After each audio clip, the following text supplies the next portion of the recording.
Good morning, finally, and welcome to View from the Other Side. This is the 21st presentation in this series of seminars sponsored by the Examining Division, and we're very pleased and honored to have with us this morning a very good friend of the Copyright Office, Mike Remington. Mike is Chief Counsel to the Subcommittee on Courts, Intellectual Property, and the Administration of Justice of the House Committee on the Judiciary. He holds a Bachelor of Science degree from the University of Wisconsin, and he received his JD degree from the University of Wisconsin Law School in 1973. He's been a Peace Corps volunteer, a Fulbright scholar, and he's a widely published author. The Register of Copyrights, who is unable to be with us today, describes Mike as one of those rare individuals who, at great personal sacrifice, continues to fight the public's battles at the side of one of the most respected senior members of the U.S. House of Representatives, Chairman Meyer of Wisconsin. Ralph's view of Mike is echoed by other members of the copyright community, who see Mike as someone who has a broad view of copyright, someone who sees copyright as one instrument designed to forward the public welfare. When there's an issue about, others ask, is it good copyright law? Mike asks instead, is it good copyright? Is it good law? Is it good policy? He's chosen as his topic this morning, Congress and the Copyright Office, Partners in Progress. As you might imagine, when we planned this presentation about 6 months ago, we joked about the fact that we were planning it late enough that there was no way that Congress would still be in session. Well, we couldn't have anticipated that Congress is still in session, nor could we have anticipated that the Library of Congress would have a fire drill at the precise moment that Mike was supposed to speak. So please welcome a slightly harried, but nevertheless here, Mike Remington.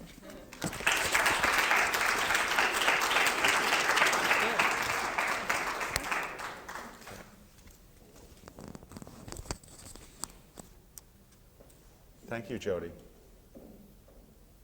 I learned in law school never to accept invitations after either lunch or dinner and to compete with people's digestive tracts, but I never heard of appearing after a fire drill. I'm sure I'm competing with elevators and the sidewalk and phone messages left at offices. I hope to cover an eclectic number of subjects, and as Jody said, little did I think that we would be also competing with Congress in session. We scheduled it with confidence that Congress would not be in session, and I'm astonished that they are in session. I'm a little harried because we're working on a number of issues. I'd like this to be a signal to you all, though, that of two things. One is that Congress may be in session for the rest of the year and forever. And so the concept of rescheduling never entered my mind because we could be here in December and January also. Secondly, I want it to be shown as a sign of my respect for the Copyright Office and everybody who works in the office. I consider this appearance to be very important and should serve as a sign of our respect for you. Let me start with some thoughts about history and perspective. Maitland long ago observed, "Today we study the day before yesterday in order that yesterday may not paralyze today and today may not paralyze tomorrow." And so in talking about the Copyright Office and its partnership with the Congress, I like to proceed on a sound, firm historical base. But before I do that, I'd like to tell you what my perspective is, and Jody kindly identified parts of it. Well, what is perspective? It is a necessary ingredient of politics. And as you know, I hold a political job. We're political appointees. I work for Chairman Meyer, who is the longtime chairman of the Subcommittee on Courts, Intellectual Property, and the Administration of Justice. If the political party situation changes in the Congress, all the majority staffers, of which I am one, lose their jobs and the minority takes over. And that way we wouldn't complain about that. That's a fundamental aspect of politics. Our perspective, though, and you have to understand this at the outset, is a political one. Now, let me tell you a little bit about perspective. Senator Al Gore of Tennessee tells the following story, at least he told it at a black tie roast of Senator Bill Bradley. As you know, Senator Bradley came to the Senate with his reputation as Princeton All-American, National Basketball Association star preceding him. Invited to make a speech at a large banquet, the confident legislator sat at the head table waiting to make his address. When the waiter came around and put a pat of butter on his plate, Senator Bradley stopped him and said, "Excuse me, can I have 2 pats of butter?" And the waiter said, "Sorry, 1 pat per person." Bradley said, "Well, I think you don't know who I am. I'm Bill Bradley, Rhodes Scholar, professional basketball player, world champion, United States Senator." The waiter said, "Well, I don't think you know who I am." "As a matter of fact," Bradley said, "who are you?" "I'm the guy who's in charge of the butter."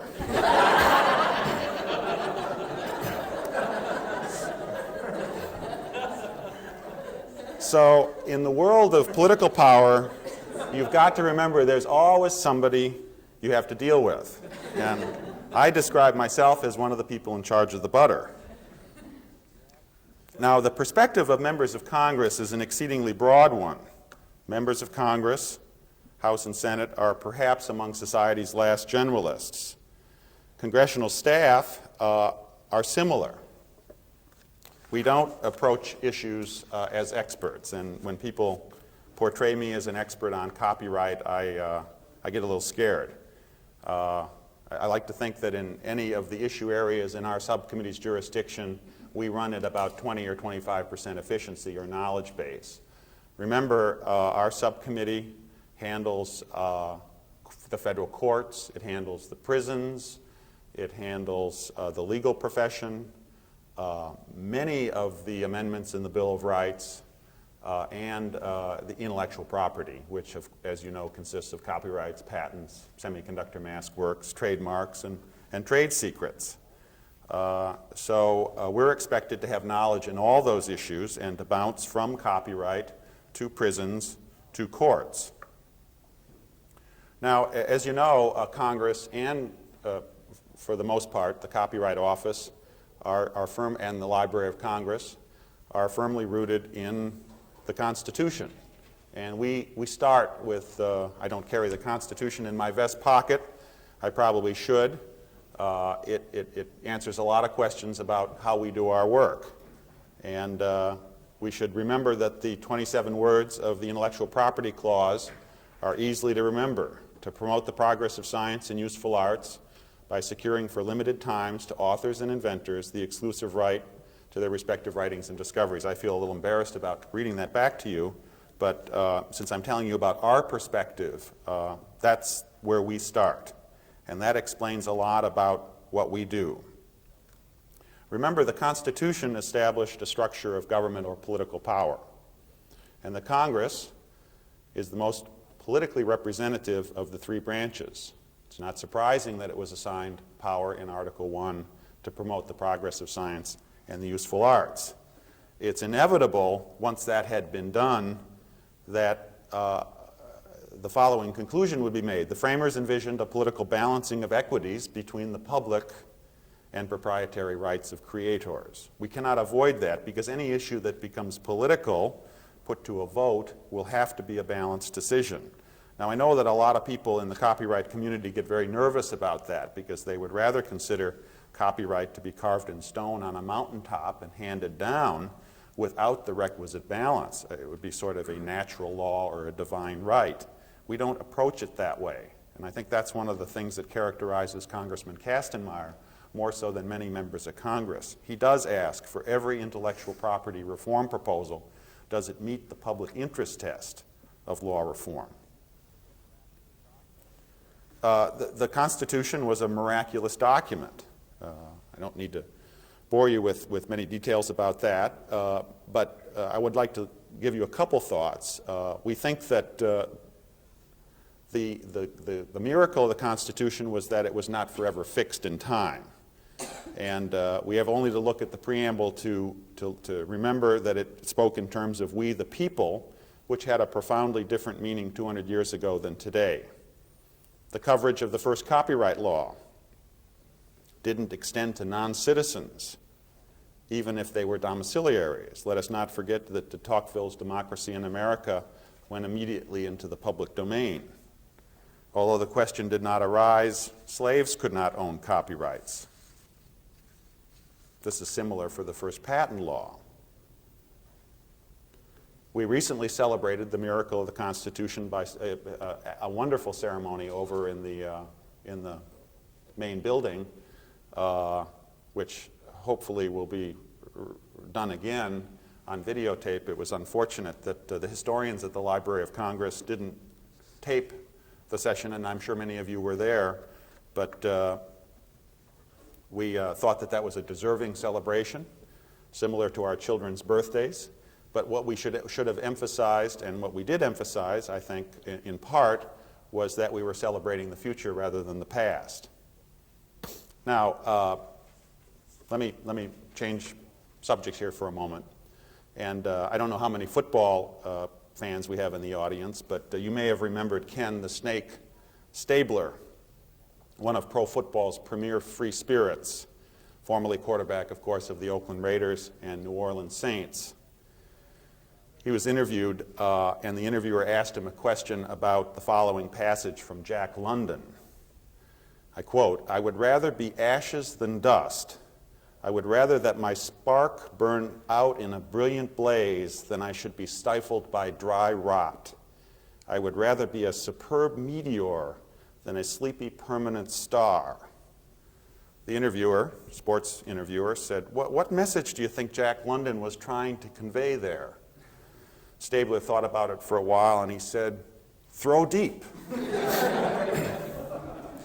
So what I'd like to do now is throw a few deep bombs to you all and cover 4 basic subjects. We've got 4 wide receivers out there. I'd like to talk to you about a brief history of patent and copyright legislation, the current importance of intellectual property in the United States.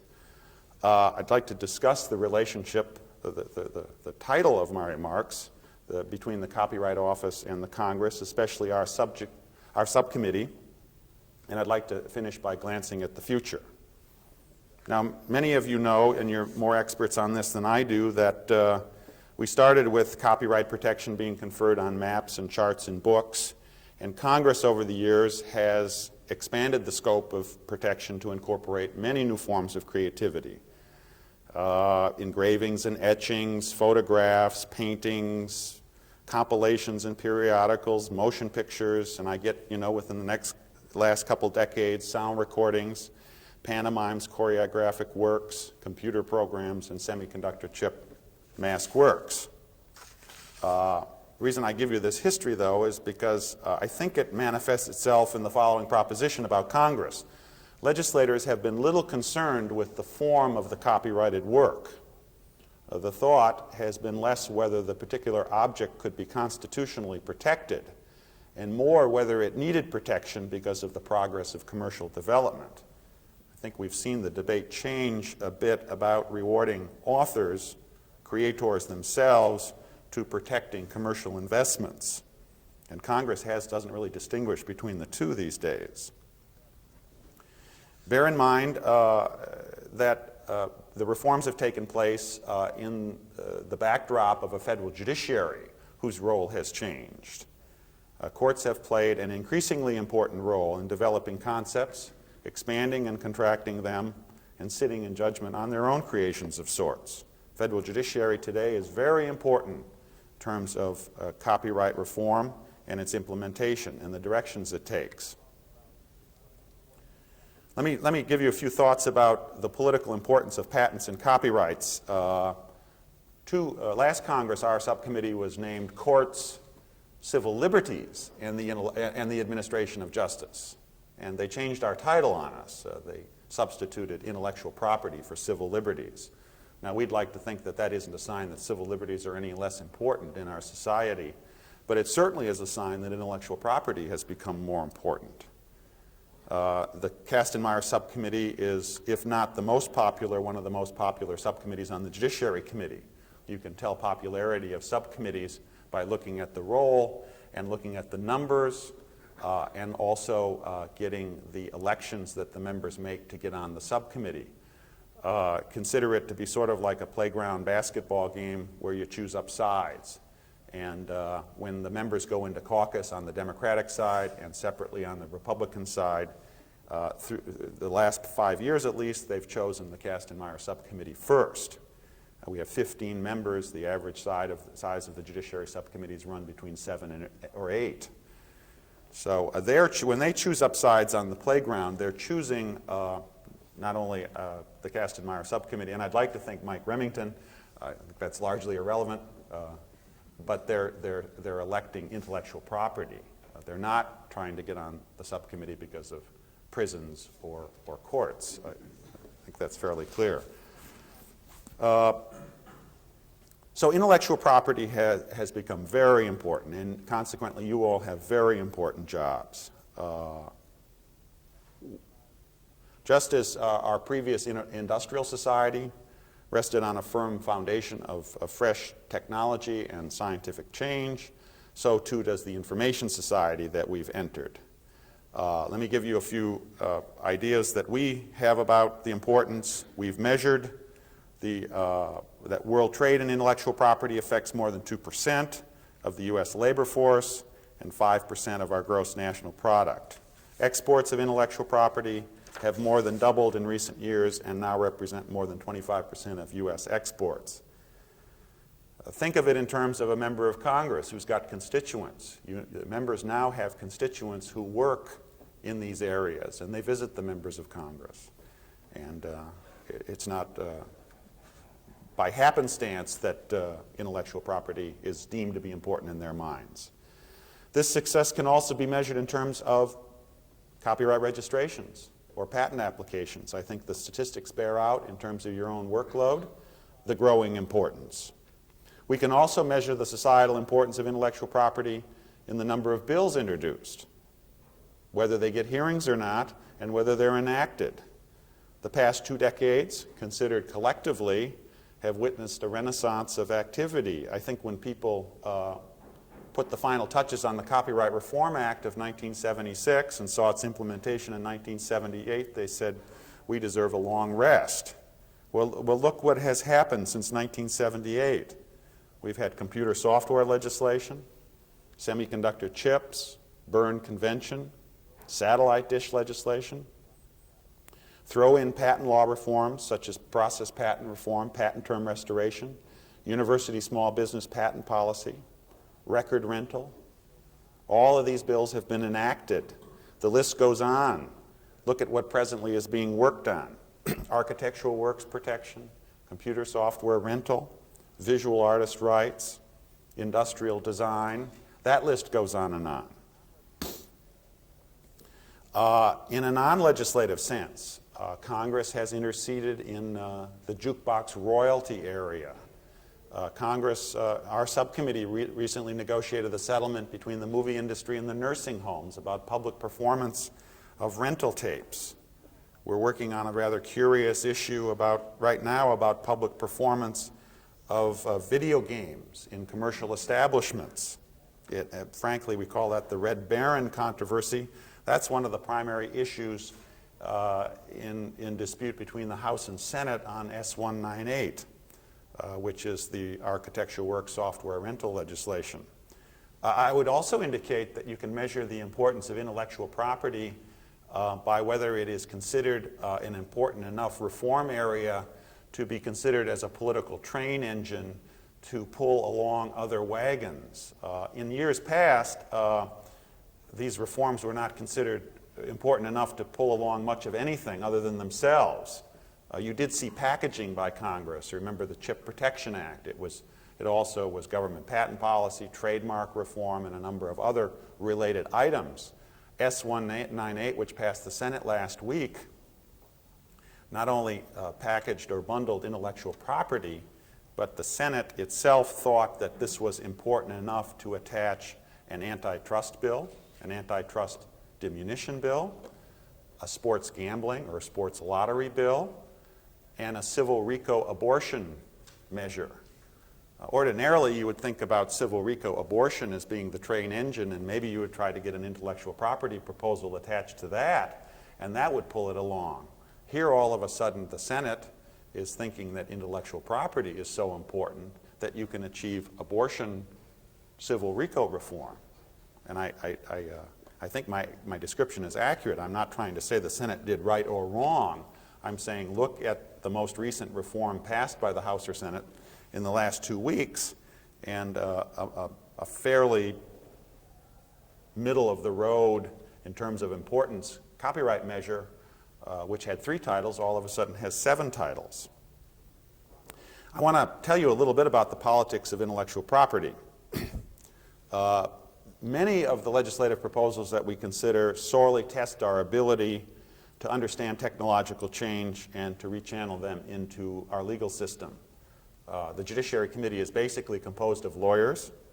Although I have a Bachelor of Science degree, I don't consider myself to be a scientist, and I don't consider myself to know much about technology. But of the bills I've worked on over the years, including semiconductor chips, satellite dishes, computer software, it is almost like you have to go back to graduate school and take a cram course in understanding these technologies, because you cannot craft legal protections without understanding the underlying technology. We just today or tomorrow will file a report on the patenting of animals. And if you want to consider a difficult issue, genetic changes, implanting human genes in animals or animal genes in humans, or a combination of these, is incredibly difficult to understand in order to rechannel biotechnology into our legal system. Parenthetically, this bill also is got patents in space, what to do about scientific inventions which occur in outer space. We call this the pigs in space bill. We have considered patents and sovereign immunity. Copyright and sovereign immunity was previously considered and should be enacted shortly. Research and experimentation, the equivalent of fair use under the patent law. And finally, the need for a government-wide patent policy. These are very thorny issues, very hard for staff and members to understand. And so I'd like you to at least leave you with the thought that our work is fun, but it's very, very difficult. Now, due in part, and I said something about this at the outset, to its political nature, due in part to the intellectual property clause in Article 1, Congress must balance the oft-competing interests of the public and the creative community, keeping in mind the growing and significant role of distribution entities. The Constitution doesn't talk anything about distribution as being an important issue, but it's here and it's alive and present, and it's very politically powerful. Our intellectual property laws should be, to the extent possible, uniform, consistent, and understandable. We try to avoid unnecessary transaction costs. In order to promote fairness and due process in the Congress, it is useful to apply a burden of persuasion on those who seek legislative changes. And this is a salient feature of Congressman Meyer. It bothers a lot of lobbyists about him because he asks them questions. He asks them whether their new right fits harmoniously within the existing legal framework. He asks them to define their new interest in terms of what it is and what it is not. He asks them to present an honest cost-benefit analysis. Remember, intellectual property, similar to the budget, is a zero-sum game. To the extent that you increase profits or you increase payments to authors, somebody has to pay for that. How does your cost-benefit analysis come out in the final analysis? Remember the public domain. Proponents of changes should reflect how the aggregate public domain is to be enhanced. And a new issue, very difficult one, is people should indicate how their proposal impacts on international, multilateral, or bilateral obligations. We've been signing a lot of treaties, and we need to reflect on how the proposal impacts on our treaty obligations. Let me give you a few words now, getting to my third subject, about the Copyright Office and the Congress. I can't think of in my own estimation, a better working relationship that exists between congressional staff or a subcommittee and an administrative entity. I think we benefit from the fact that the Copyright Office is in the Congress, to be perfectly honest. I'll give you an example. When we worked on the committee report on computer software and architectural works, we worked very, very closely with the Copyright Office, not only in drafting, and this working relationship goes way back to the original drafting of the bills and running them by the office, not to give the office a whole-scale right to draft them, but to see whether they work. Secondly, the Register of Copyrights is often the lead-off witness or positioned in such a place where he can summarize and get a fair shot at what Congress is doing. When the legislation moves, we often rely on the office for the drafting of the amendments. We require that the office work through the Legislative Counsel's office for the House of Representatives. We have an excellent corps of professional drafters. They're computerized. They can push a button after it is inputted in the computer and keywords will come out, spell check and so forth. And workability with other titles of the United States Code. The office will, it is not uncommon to call up the office and say, can you provide us with a sectional analysis or a justification for the legislation? Now, in the confines of patent law reform, the Patent and Trademark Office, sister to the Copyright Office, is in the executive branch, and of course the executive branch is run by a different political party than the party in power in the Congress. In addition, for example, on this patent law reform that I just alluded to, we don't agree with the Patent Office. On the two most important titles, animal patent reform and research exception, the administration opposes Chairman Kastenmeier. We can't even ask the Patent and Trademark Office to proof the report for us. So in that regard, there's no working relationship. I wouldn't generalize about there being no working relationship overall with the Patent and Trademark Office, but it's a much different hands-off-ish working relationship than what we have with the Copyright Office. I think that if you were to look at, Woodrow Wilson said, to understand government, you have to see it alive. And I think if any of you came over to our subcommittee and tried to understand how we operate and saw us alive, you would see visits by staff to the Copyright Office, visits by Copyright Office personnel to the subcommittee, numerous phone calls, communications, occasional briefings by the Register and senior staff of Chairman Kastenmeier, the monitoring by the Office of legislative changes that are going on in other committees. Remember, with the growing importance of copyright, we see other committees of Congress becoming interested to the extent that we were considered a backwater and you were considered a backwater. There was some merit to that. We were at least masters of our own backwater. Now, to change metaphors, we're all sort of in a swamp-like environment with, the Commerce Committee grabbing on, or the Foreign Affairs Committee, or Ways and Means, and with the relative importance growing, you will see other subcommittees. I don't think it'll ever reach a day where, for example, like in budget or a crime bill or DOD authorization, you have 130 or 150 conferees and 10 committees. But I do see a day when copyright reforms will potentially be the work product of several committees working together. Now, some thoughts about the future. Let me hazard a few predictions and thoughts. Congress has succeeded in crafting balanced laws over the years, but we must constantly assess whether those laws and the monopoly privileges that they confer are worth the price, or whether we pay too much for what we get. Let us remember Lord Macaulay's words that protection, quote, ought not to last a day longer than is necessary for the purpose of securing the good, end quote.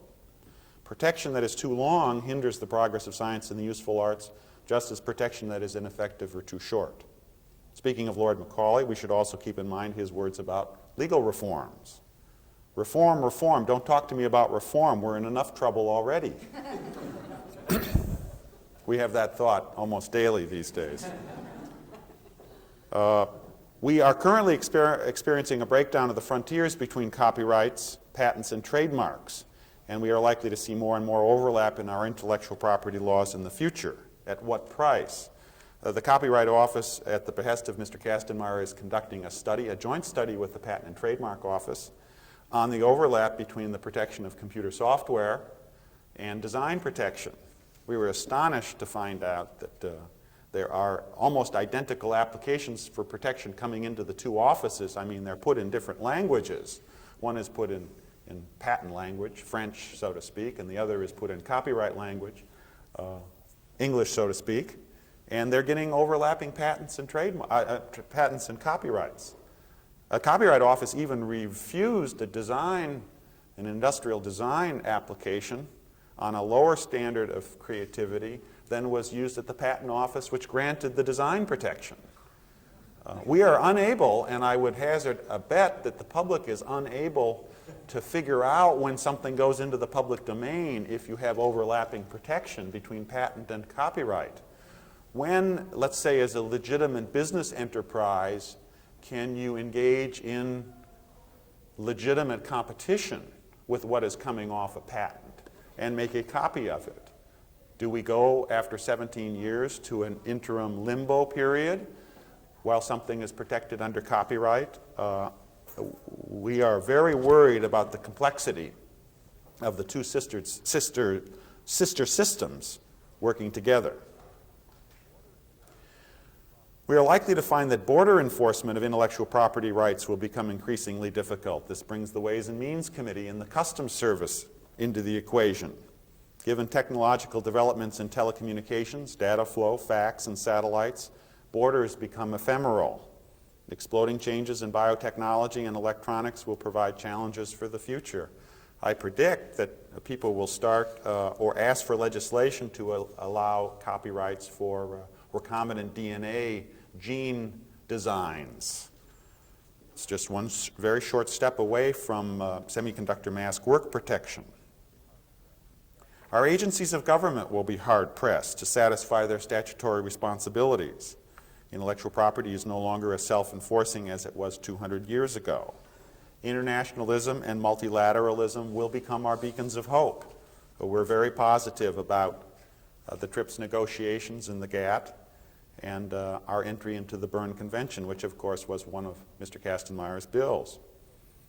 As peace reigns in Europe and the Soviet threat diminishes, we will see a reallocation of American domestic resources, we hope, towards social welfare and economic competitiveness. One of the worries is that the Cold War will be replaced by regional skirmishes, perhaps between the European Economic Community, North America, the Pacific Basin, Latin America, and so forth. The Third World and the Fourth World will become particularly important to true multilateralism, both because these countries contain most of the world's potential consumers, but also provide favorable environments for piracy. We're very positive about the recent program that the Copyright Office put on, in French, I might add, for copyright government officials from largely Africa. And I understand the Copyright Office is going to try to do one for Spanish speakers largely from Latin America. Some of us appeared on the faculty and were forced to give our lectures in French. A painful event, I must say. Fortunately, it wasn't televised. Now for my conclusion. The tensions are high, the stakes are great, and the issues are very complicated. In the future, Congress may increasingly have to formulate different answers to different problems. Congress may be obligated to rely on different methodologies of law reform. Many of these methodologies are time-tested, such as private party negotiations, study commissions, remember Cantu, and omnibus revisions, remember 1976. Some new methodologies may develop. I'll give you an example that I alluded to earlier, the negotiations between the movie industry and the nursing homes. An excellent way to resolve the difficulty outside of the legislative process with the hammer over the heads of the negotiators, I might add, that if you don't resolve the difficulty, Congress might have to intercede. The three branches of the government will have to work together to promote the progress of science and the useful arts. The courts will play an important role. Courts are supposed to have trouble with such issues as copyright fair use and a patent research exception.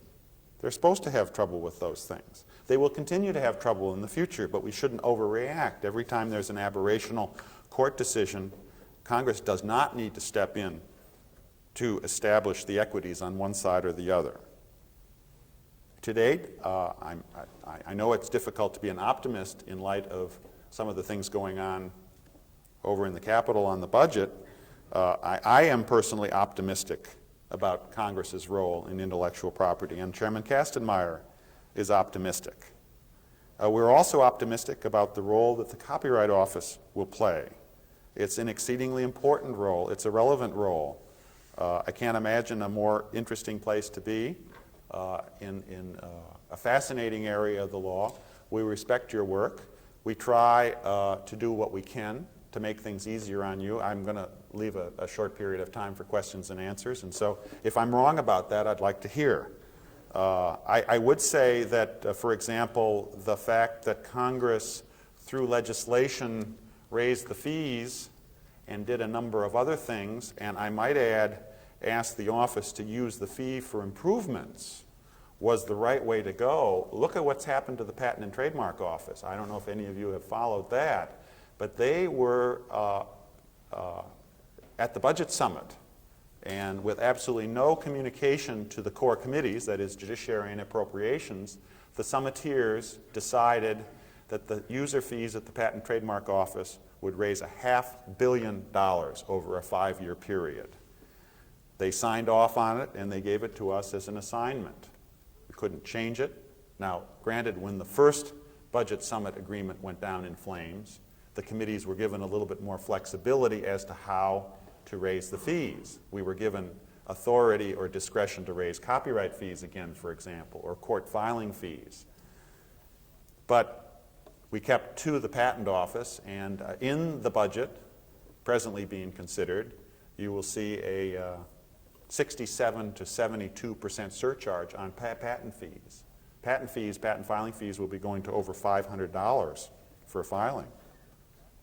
And that's quite a hit. I think that's what the Patent Office and the patent community got for a little lower or a little less effective channel of communication. If the Copyright Office had not pursued its fee bill, if the library, for that matter, had not pursued the fee bill independently, the Copyright Office would have taken a hit without any input, and the fees would have more than doubled. And I might add that the fees would not have gone for improvements. In the Patent and Trademark Office, the fee increase actually will go for a lesser budget overall over the 5-year period than they would have gotten under their requests. One could argue that the fee raise will go for lesser services, more than greater services. Now, what all this confusion amounts to is the following story about Benjamin Franklin, then a very old man, who during the Constitutional Convention took to the floor and spoke of the need for consensus and compromise. When a broad table is to be made and the planks do not fit, the artist takes a little from both and makes a good joint. In like manner, here both sides, all sides, must part with some of their demands in order that they may join in some accommodating proposition. As regards Congress and the Copyright Office, and indeed all the parties in intellectual property, what we need today and in the future is Franklin's good joint. We're all carpenters, and we all must work together. Thank you.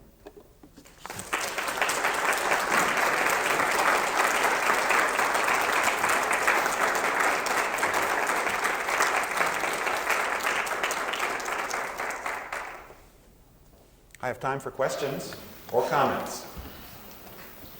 Peter?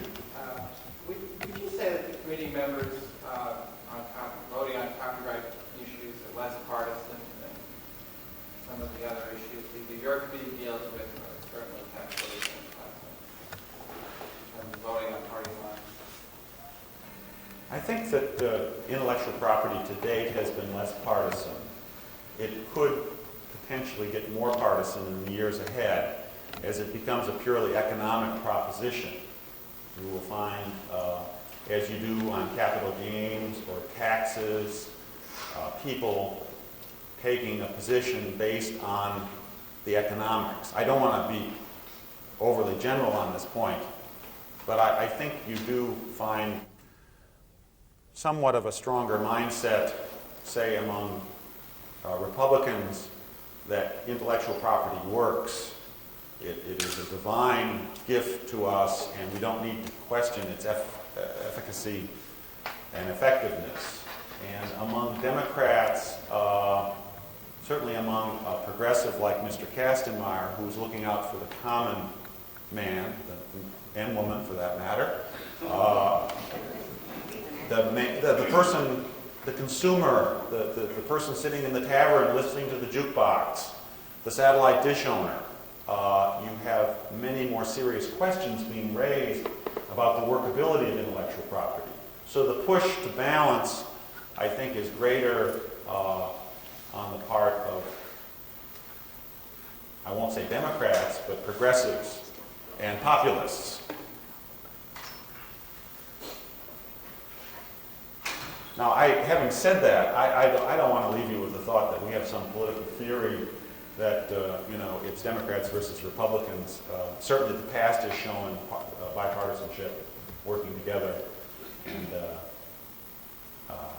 no disputes that could not be resolved with the requisite balance. Yes? I wanted to ask a question. I didn't follow completely. We were talking about the overlap between patents and copyrights. Is it the software that is now being patented and copyrighted? Both? Yes, and I'm not an expert on this. I'm more of an expert at identifying the problem than giving the solution to it. And to reiterate what I said, we wrote a letter to the Register, and I know the Register said he would do it, but I don't know what he has set up internally among experts. What would be very interesting is to have some examiners. Here's what I'd like to see done. I would love to see whether you can find, within privacy confines, applications from the same people in the two offices and line them up and see, let's say that they're asking for a copyright and a design patent on this. You should be able to find that out. It'll be the same applicant. It'll say plastic cup. This is one of the, design protection is one of the problem areas. And then whether my hypothesis, our hypothesis, is correct, that people are requesting copyrights and patents on essentially the same thing. The two problem areas are computer software, to a certain extent, semiconductor mask works, and design protection. What I would call industrial property as opposed to mass-produced property as opposed to traditional author's property. And I'm in no way saying that we have made an error by bringing the new technologies into the copyright system. That is inevitable. And that is a determination of the Congress. We have to live with that. What worries us is this complexity and overlap that we may unintentionally be creating. Harriet, do you know what's going on? Well, they're going to form a committee, but it has not yet been done. Stage forming committee. I thought I would mention one other case that brought up a question of overlap, although I don't think it actually happened, but we recently got a case claiming original artwork and leaves and the patterns on leaves that were genetically designed by computer programs, and it sort of merges a whole bunch of the questions that you were talking about. We rejected it. I don't know whether rightly or wrongly, because it's arguable. Either way, but we rejected it. That is very interesting. And what if they applied for protection of the leaves without, when you get into living matter? Right, the genetic. No, that's okay. And when you think of the Library of Congress, and for that matter, the Patent and Trademark Office having deposit requirements, of things that are alive. You do start thinking about zoos. What are you going to do with, are you going to put the cow in a pen somewhere?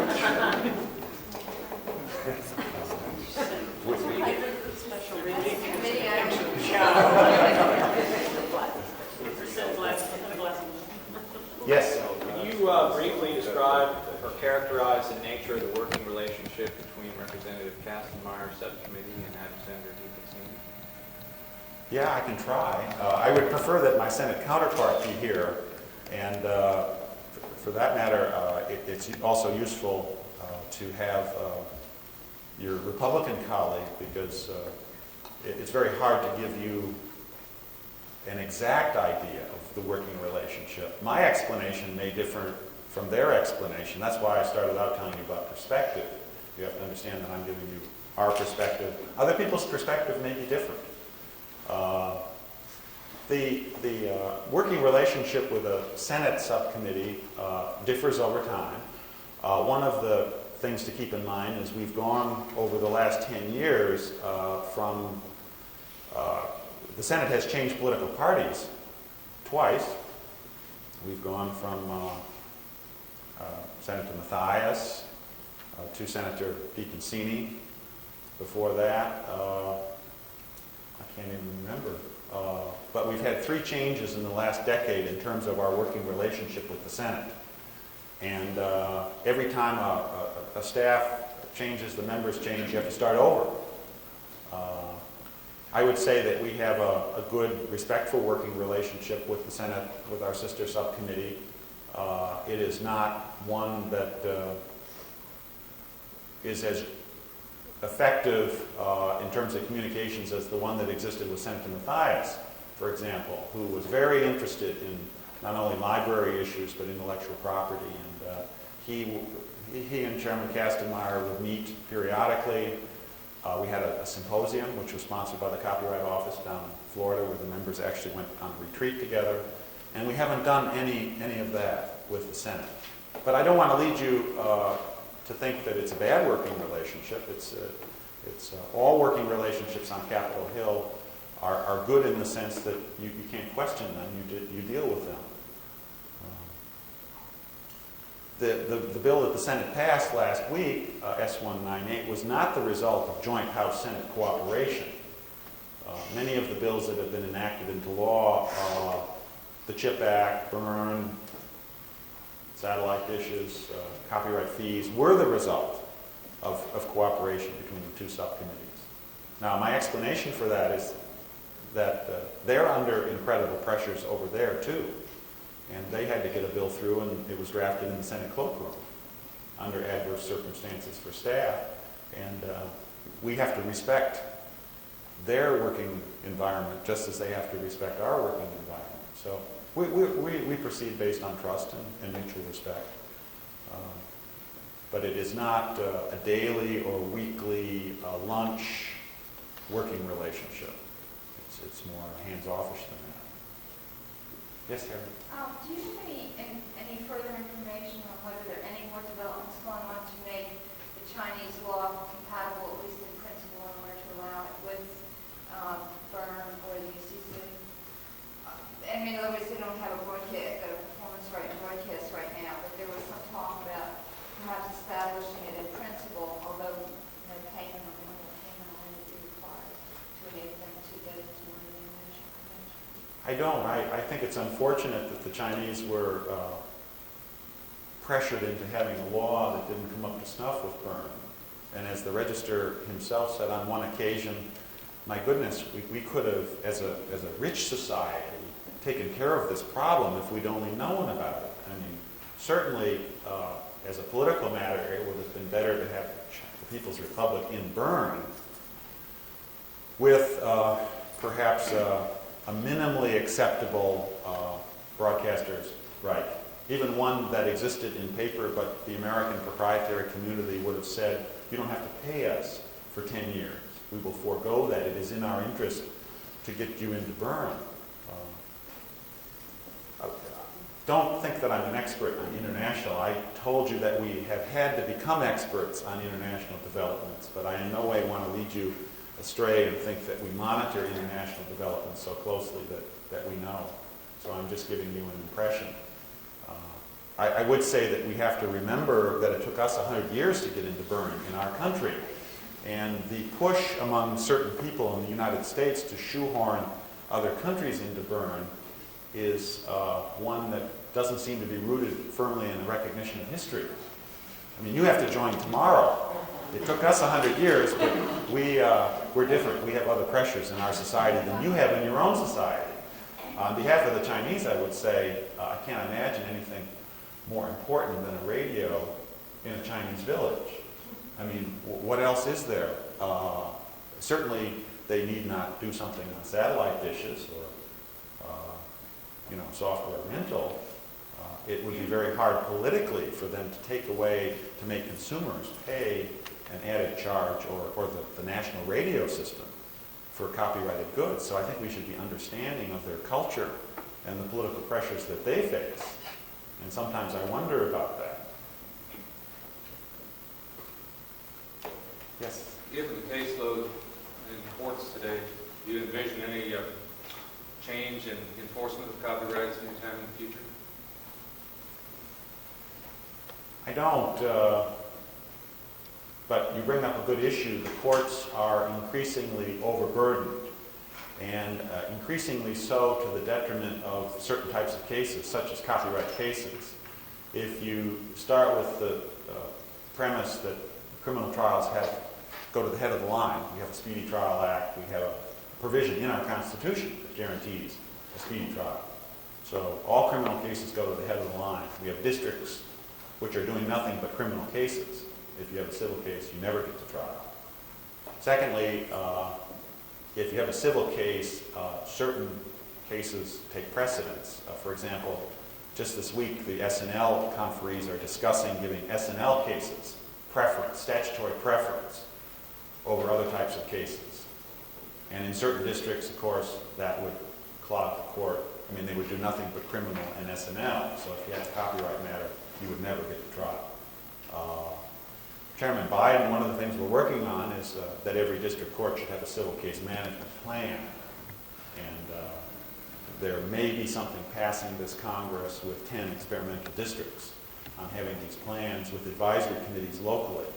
That holds some promise for effective case management. But it doesn't hold much promise for the premise that the courts are finite resources and they're being given too much to do and they can't do it all. I think what is more likely is that we will see alternatives to litigation, some of which are court annexed, some of which are not. You have a copyright matter, you're asked to go to mandatory arbitration, or you're asked to go down to the court hallway and see a mediator. And to a certain extent, that exists already. If you take the run-of-the-mill ASCAP public performance cases, at least this is my understanding, very few of those go to trial. The judge just schedules a status call, they settle out.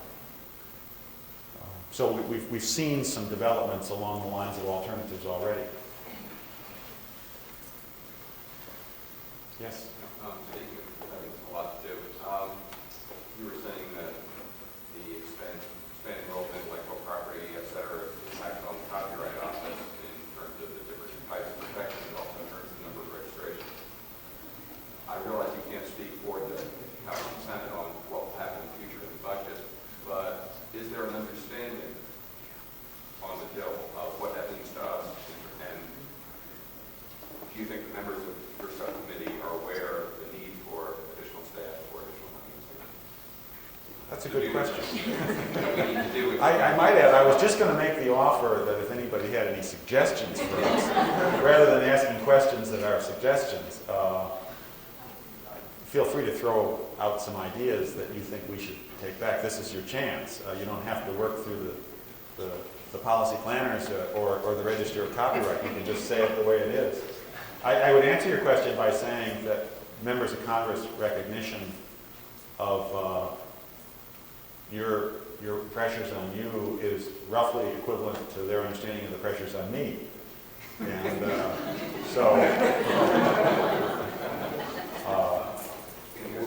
we're together. I think there's a recognition among the good government people, and there are a lot of those who believe in our institutions and are working quite hard in the trenches for salaries of government servants, for good working conditions, for respect for the public service. And this is probably not the week to talk about all this. Because I was very convinced, for example, that the Commission on the Public Service, the Volcker Commission, which I don't know if any of you got a chance to look at, it was a Bible for promoting, returning to the days of respect for the public service, rewarding people who toil as we do, and effective salary structure, working conditions, lack of discrimination against people for who they are, and so forth. And that seems to have all been lost in this search for finite resources. So I'm unclear about how it's going to come out.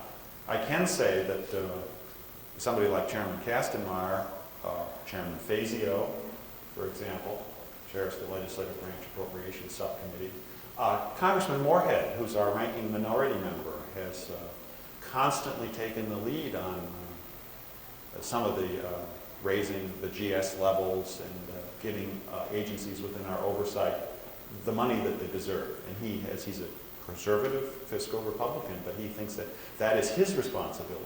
So I have only admiration for the members of Congress, what I see them doing. It's what happens, what I'm more worried about is what happens when proposals get out for votes. And I'm very worried about the polls of members of our families who undoubtedly come from all over the country when they are asked, and our past neighbors, when they are asked about what they think of the federal government and government employment, they say thumbs down. But if you ask my mother or your mothers and fathers what they think, we only get glowing reports. Yes? Now, follow that question up a bit, and when you're speaking about the increased fees in the Copyright Office and the Patent Office, you characterize the Copyright Office as fee increases producing these potentially better service as opposed to patent. What exactly do you mean by better service? Well, excuse me? Was that increased budget you meant? Yeah, to me, that's better service. We have more people, better equipment. But what did you mean? Well, now, if you want to know the precise answer to that question, you need to look at the House report on the particular bill, which listed a number of things that the Copyright Office was expected to do with its increased money. And I wish that I brought a copy of that report along. But it was couched in terms, and I know that a letter went from Chairman Kastenmeier to Vic Fazio, that the increased fees, to a large extent, would be used for improvements.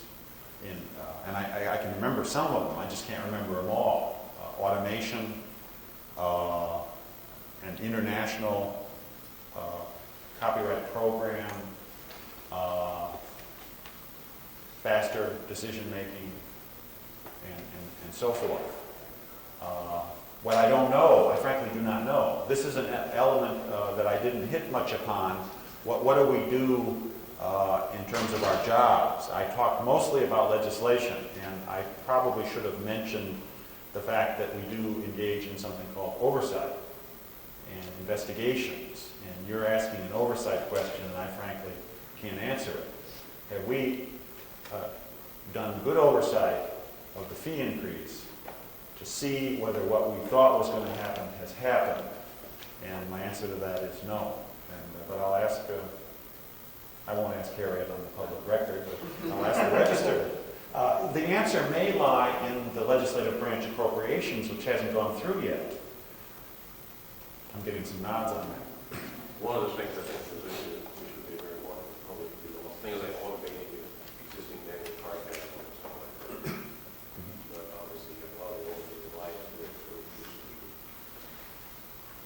But one problem that we face is that I think in the budget process, that even, and those fees are increasing, we're bringing in more money, we're not assured of getting the authorization to spend that increased money. So that while we're pledged to improve improve the service. It may not, in effect, be possible unless we get the authorization to spend more to get more bodies on board. That's what's happened in the past. Now, the authorization comes from the library? No, from the budget, which is not the same as, no, there's no necessary correlation between the amount of fees that we get and our budget. So that's been a problem in the past. While we've had more money brought in from registrations, registrations have increased by hundreds of thousands, and the staff has remained static. I see. Or the architecture bill, which is going to give us more work, but doesn't include any money to do it. I might add that somebody asked me about the architecture bill earlier, and nothing could more closely manifest a good working relationship. The bill was in large part drafted by the office, and I'm perplexed about the proposition that Congress forgot to give the copyright money, and Congress forgot to delay the effective date to give the office enough time. I don't want to be too contentious about this issue, but the Register of Copyrights did testify on the bill and didn't bring up either of these issues, and it would be quite appropriate to this day for the office to send a letter or to say, we need a technical amendment, and that has not been done either. That bill, it is common in the final days of legislation to have forgotten about effective dates. You know, that's nuts and bolts. And so somebody comes in and says, you know, we need a 60-day delayed effective date on that. The Copyright Office, to my knowledge, and I'm the principal counsel on that bill, has not done that. And now, you know, we could play Alphonse and Gaston routine, and you could say, well, I brought it up with him directly. But sometimes to make a change in a statute, you need more than a suggestion in a crowded room or over the telephone. Because after all, I go into a session and I say, I'd like to delay the effective date 60 days. Somebody says, well, where's your support for that? And I say, well, I was talking to some people earlier this morning and they thought it would be a good idea. I need the requisite political support. I need the Copyright Office or the library to make a call to the Senate side to say, we suggested this, would you go along with it? I can't spend hours in a given day trying to get a 60-day delayed effective date if it's just a good idea. I'll tell you. Great idea. In order to become knowledgeable enough to write legislation. The same, I would think, would be true of the courts. On the other end of that, when a case comes to court, it deals with the new technology, and the court is faced with making a decision in that. And obviously, they don't have the time that you have to develop that knowledge. Consequently, I think a lot of decisions are coming out of courts that are kind of all over the place in a new technology. How do you see that as a real threat to the stability of copyright in this country, and if so, what's the solution? Well, I'll tell you what the judges are saying, and this is in our subcommittee. The judges are telling us confidentially that they're having an enormous difficulty with new technologies and copyright. And if you wanted to ask me which judges are saying it, some of the great judges who have these opinions that we all rely on so heavily are saying it. And the Judge Oaks, Judge Posner, Judge Schwarzer, Judge Enright, some of the experts on intellectual property are saying it. We also know that they are searching for some sort of science advisors. They're appointing special masters in higher numbers, which I think is a new phenomenon that we will see more of. In, say, in a computer software case, you're more likely to see, as Judge Pratt recently did in New York, he will ask the sides to give some lists of experts, and he'll choose 3. We are working on a science and technology court project of our own, either through the Federal Judicial Center. We would like to do some experimentation in assisting the courts to understand science questions, and that's in the formative stages. Also, the Federal Court Study Committee, which recently issued a report, I don't know if any of you saw it, but that was one of their recommendations. And the Carnegie Commission in New York is also working on this. So my answer to your question is, in my humble impression, yes, the courts are having trouble. Yes, they're rendering decisions that are all over the place in certain new technology areas. And yes, we're trying to give them some help, but we're not doing a whole lot. I was going to say one more question, but if there's not going to be a fire drill, Peter. There was a hearing earlier this year on design protection for replacement parts, including a registration system that may be administered by the Copyright Office, if I understand it correctly. Is there any, do you have any predictions on that? That legislation,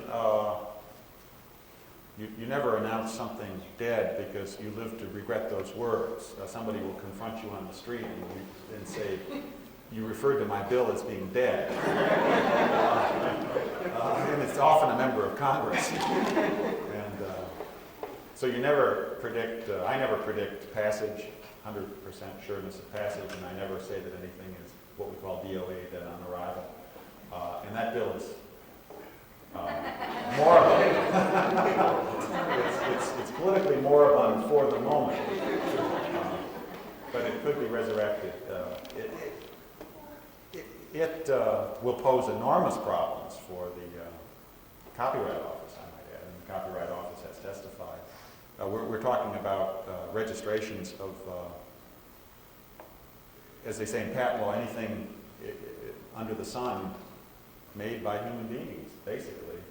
Whether they're registerable or not, you would get every industrial, every piece of a car, every piece of an airplane, every kitchen implement, desk implement, household implement, registered for copyright industrial design protection. And we're talking about a true Library of Congress for the empire builders here. I think it's more likely that Congress will restrict the ambit of the bill, which protects almost everything. It just says you have to be original or attractive. Or attractive. And, that'll be a good one for you. I happen to think a lot of things are attractive, such as innards of computers and integrated circuits. There, you put a magnifying glass out, and it's pretty attractive. Leaves are attractive.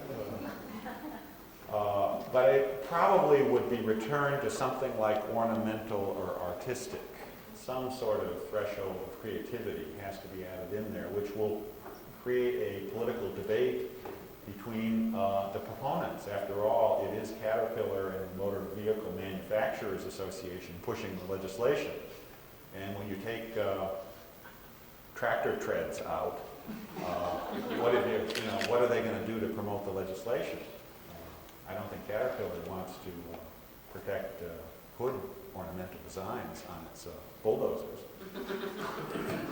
So, with those thoughts in mind, I conclude.